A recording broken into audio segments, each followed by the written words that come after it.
আমি আর অঙ্কুশ চলে গেছিলাম চন্দননগর হুগলি একটা বিশেষ কাজে। তো ওখানে যাওয়ার সময় ও বলল ওর নাকি খিদে পেয়েছে, যেটা ও সবসময় পায়, ইগনোর।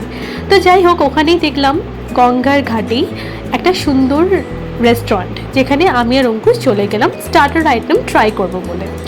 তো এটা অ্যাকচুয়ালি চন্দননগর স্ট্যান্ড সবাই মোটামুটি চেনে, ওখানেই এই রেস্টুরেন্টটা রয়েছে।